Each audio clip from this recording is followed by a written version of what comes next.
Fast break bets continues on NBA Sunday, final day of April.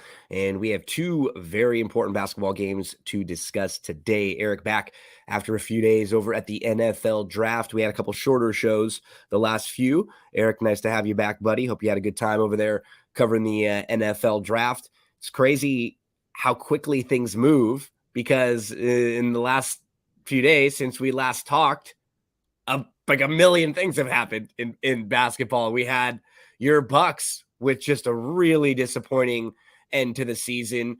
We saw Sacramento extend their series, and they're going to have a game 7 today. I don't think a lot of people thought they'd go in and win that game at Golden State in game 6 the way they did. And then Memphis, they just didn't even show up for game 6 in LA, a 40-point drubbing.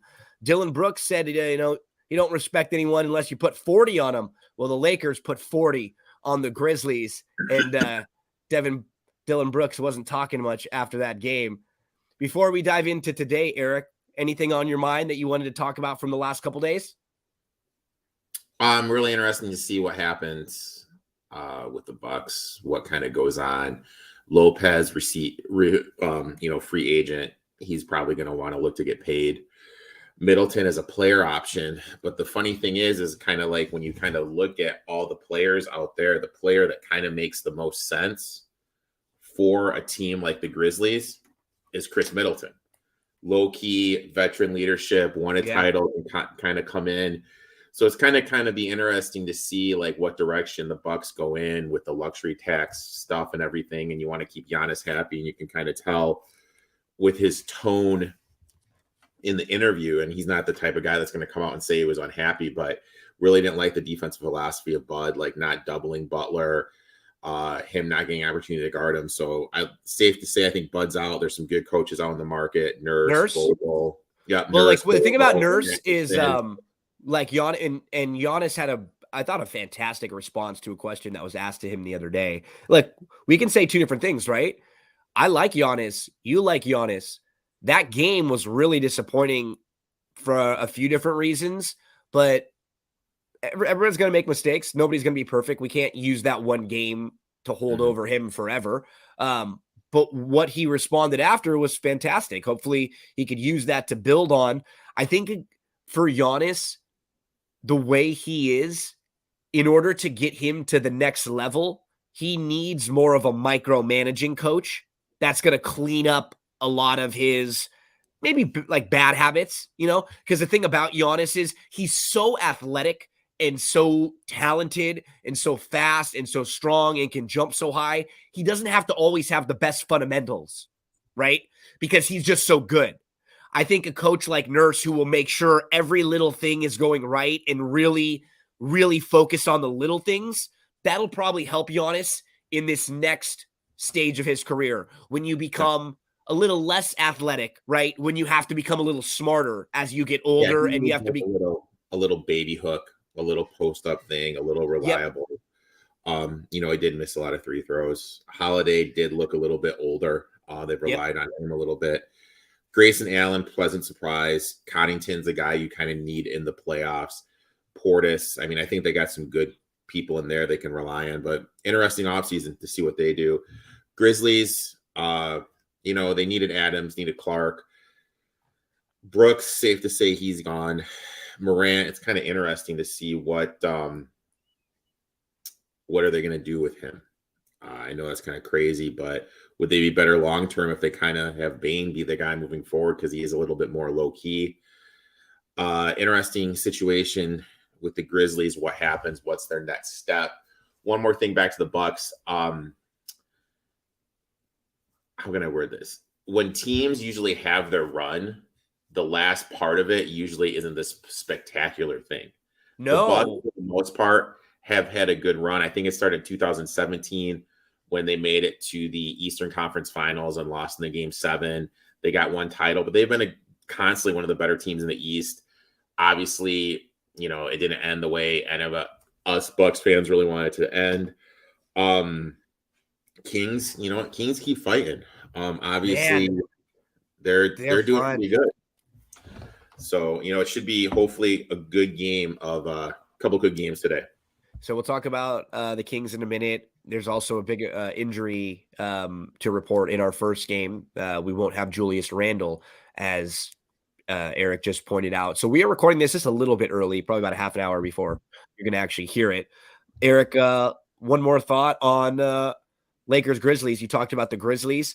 It's amazing how I'm obviously a Laker fan, so we talk about the Lakers a little bit off air and just sort of here and there.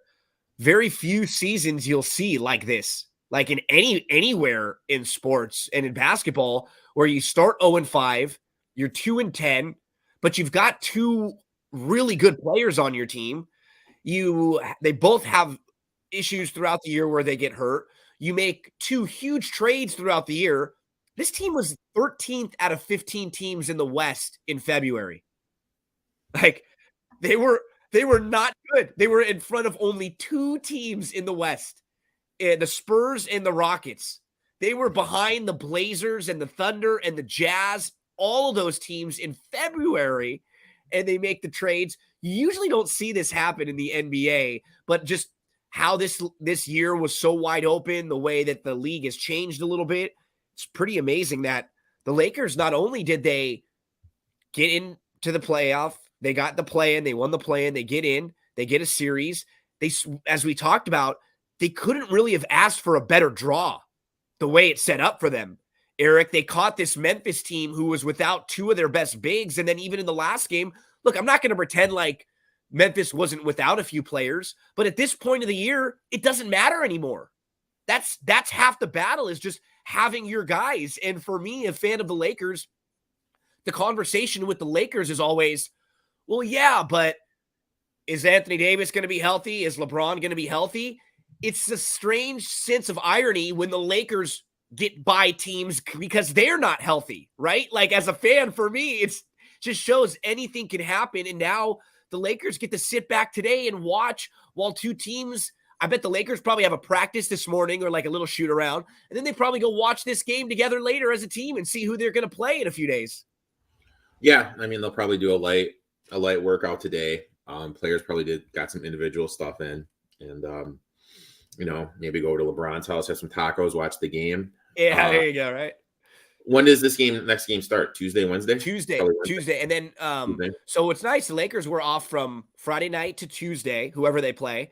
But then once this series starts, it's every other day now. So It'll be Tuesday, Thursday. Keep in mind, whoever the Lakers play, there won't be a whole lot of travel. They'll jump on a 45-minute plane flight from Los Angeles up to Northern California. That's all it is. So for both of these teams, either the Kings, Warriors, and the Lakers, it'll be nice. They won't be having to fly around a whole heck of a lot.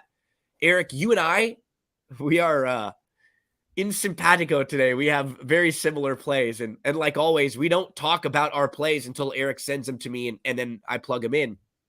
So, Erik, we're looking at the betting lines over at DRF Sportsbook. We encourage anyone that's in the state of Iowa to head to DRF Sportsbook right now. Sign up, use our promo code FAST1000. You'll get a $1,000 deposit match bonus. Erik, as we look at these two lines today, we begin with, wait. Did I get in my DeLorean? Am I in a time machine here? Knicks Heat in the playoffs? Are we in 1995? 1998? It's crazy, like, that this is the matchup. But you got to give the Bucks have some issues, but you got to give the Heat credit where credit is due. They shot lights out. 45% from three without Hero in games 2 through 5. They shot 45% from three. Erik, I know, like, you and I we're numbers guys. Like, we know the way it happens. You're going to regress to the mean if you're really, really hot for a long stretch of time. If you're really, really struggling and you're normally better, you're going to get back to average. It's just inevitable. Sometimes the streaks are longer than others. Sometimes streaks go on for 2 games, 5 games, a month. But inevitably, you get back to who you are and where you were. And I think the one that you and I just have to keep playing for a little while, this number is 30.5. That's huge.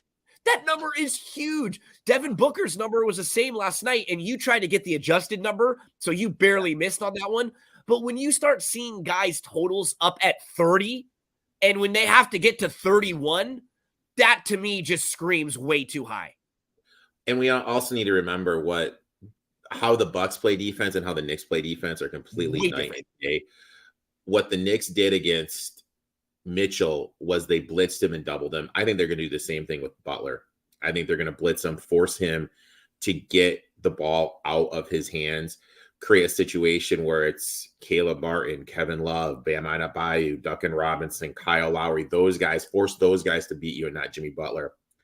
We saw Mitchell kind of struggle this series with how the Knicks play defense. I think Tibbs is going to make a mission to take Butler out of the game. So I'm on Butler under 30.5 as well. I can't hear you, my man. Eric and I both on under for Butler, 30.5 points. Same thing. I mean, you just have to assume. The thing about Butler, too, is what I kind of realized. He does this in a series. Like, he's figured out playoff basketball pretty well.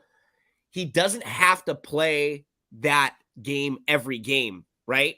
He only really has to do it like every other game where he gives you that full energy, and then he'll sort of start a game, kind of feel it out a little bit, and if he has to ramp it up, he will. But I think this is kind of going to be a feel-out process game for Butler, and Eric and I both on the under 30.5 points. Eric, we are both on the same play here as well.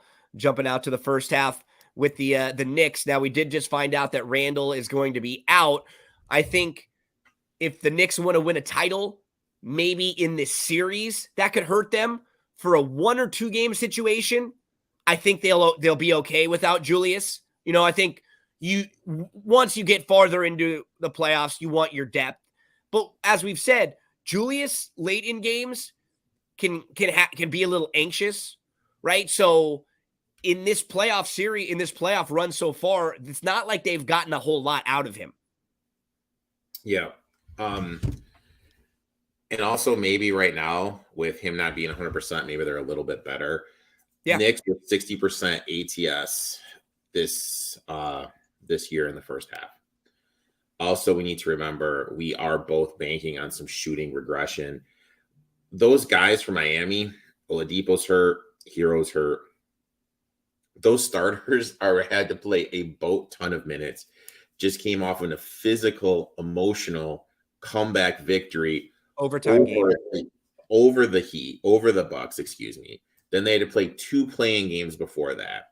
This team's lack of depth, I feel, is going to eventually start to catch up with them. And I know people are going to say, well, they'll just put Butler on Brunson. Butler's human, but he's eventually going to tire out. There's only so much. Defend Brunson and play offense and run the whole show. There's no way he can do both. You know, and RJ Barrett has been playing a lot better. So, you know, especially at home. Yep. I like the Knicks here. Obviously, with the news, this has trickled down a little bit. I got it at 2. You got it at 2.5. Yep. One shop has it at 1.5. So you can kind of fiddle around right now with the Randall news just breaking. But anything under 3 here, I like the Knicks. I also played the Knicks for the full game. I got them at -4.5. Same thing. I think that they're going to be able to get some second chance points. They're one of the better rebounding teams. Their defense is going to shut down Butler. And they held the Cavs to 44% from the floor, 33% from 3.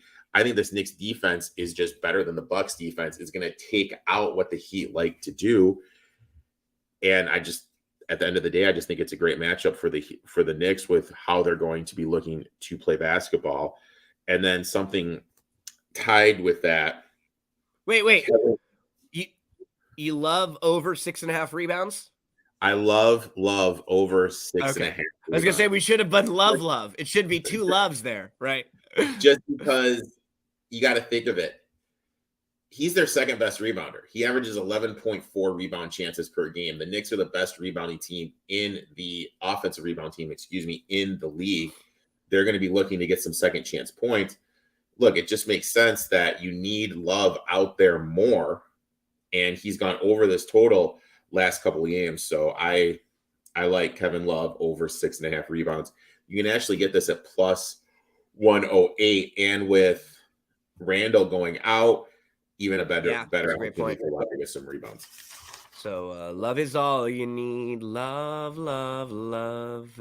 Erik, we have a game 1, and then we move right into a game 7, which is, oh my gosh, this is going to be awesome. I just thinking about the way this series has played out. Sacramento wins the first 2. So they've got all this momentum. They haven't even had a playoff game at home in 17 years. And then game 3, Draymond's suspended. It looks like Sacramento has a chance to go up 3-0 and just crush the defending champs. Then, without Draymond, the Warriors win pretty easily. They come back in game 2.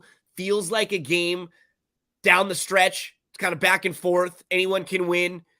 And then Golden State calls a timeout late. They don't have a timeout. They make a couple really silly plays down the stretch. Sacramento has a chance to win the game. They have a Harrison Barnes 3 to win it, and he misses. So now they're tied 2-2. And then it's starting to feel, if you're a fan of Sacramento, you're starting to feel a little angst, like, uh-oh, did we give one away? Game 5 in Sacramento, a bad road team. This year, the Warriors were 12-32 on the road, including the playoffs, but they beat you in Sacramento and they go up 3-2. And now you're going, oh my gosh, we lost 3 games in a row. There's no way we're going to be able to come back and bounce back in Golden State. They've got the momentum. This is a championship team. Now Wiggins is getting back. And then they just beat the crap out of Golden State in game 6. I could not believe that. The event I was at, it was on in the background. It was pretty impressive what they were able to do in that game. Obviously, it comes back to something you and I have been talking to. Jordan Love is just basically the point where he's unplayable right now. Well, Poole. Sorry. You see what you did? You combined Love and Poole. But you're going to love this. There's my play for today. Yeah. Under 13.5. I knew you would love this because, like, exactly like you said. So, like, if we talk about the Warriors, who they're throwing out there at you right now, offensively, if they have Clay and Steph and Wiggins with Draymond and Looney, what's happening is those 3 guys have to score so much because Draymond and Looney don't really offer you much of an offensive threat, right? They're not going to really go at you. Draymond's been trying to score more in this series because he knows he has to, but when you don't have Poole's offense, you start thinking about the rest of the guys that you have. Well, you can put Peyton out there, but then Peyton doesn't really have much offensively, right? Yeah. You can put, you start going through their bench. Kuminga, well, he's not really a good fit for the smaller guards here, like for Monk and for Fox. Same thing for DiVincenzo. He's fine in spots, but he's not really the best matchup for Fox and for Monk, who are really, really tough to stay in front of. That's what puts Poole in a tough spot here. I don't know how much he's going to play in this game, Erik. He's only averaging 23 minutes per game, and that includes the game where he played 27 minutes because Draymond wasn't there. Yeah. And in this series, 12.7 points per game, only 11 field goal attempts. He's shooting 33% from the field, 24% from 3. Wow. That is... I didn't know it was that bad. That's bad. He's unplayable. I've been hyping on this for a while that he's just at the point where he really just can't be trusted to be out there and play. So I absolutely love this play a lot. I locked in the Kings to win this series at like plus 275. So I'm not really doing anything in terms of a side. I'm riding them. Okay. I'm riding them. Let's go Queens. Let's go Queens, like Shaq used to say. You know what? I got shown something in that game 6, and maybe I'm just being prisoner of the moment, but they were down by 2 after the first quarter. They looked at themselves in the huddle. They won the second, third, and fourth quarter easily. Like they won each of those quarters individually and went on to win that game by 19. And it wasn't as if there was any moment in that game where it felt like they were going to come back or hit a wall. I really do think that some of the issues we've seen from Golden State throughout the year, they're coming up, Erik. Like, everyone just wanted to push Golden State right back into that championship contender team. They weren't that this year. That's not who they were this year. They were a bad defensive team. And as you said, wouldn't it be fitting for Golden State, this group of guys, because maybe Draymond's gone next year. We don't know what they're going to do. They have a lot of salary cap issues, a lot of money to figure out. If they lost this game on the road when they were such a bad road team this year, I mean, can we expect them to win 2 road games in this series? They've already won one. What shows us that they're going to win another one? And that place is going to be rocking. I mean, the thing, though, is what are the nerves of these kids on the Kings? I know. That's the main thing. I know. You have championship pedigree. You have Curry. You have Clay. And as crazy as it sounds, I think the suspension did help the Warriors because now they're only really going with the one big lineup most of the time with Looney out there. Looney or Green, excuse me. So I don't know. Like, I want the Kings to win. I'm on the Kings series, so I didn't do anything. Like, if the Kings get up big and I can get like a plus 200 on the Warriors live, maybe I'll do that to hedge a little bit. But I just played the under 112 for the first half. So let's look at it like this. 7, right? This is like how you were talking about the play-in games, right? Yeah. So let's look at it like this.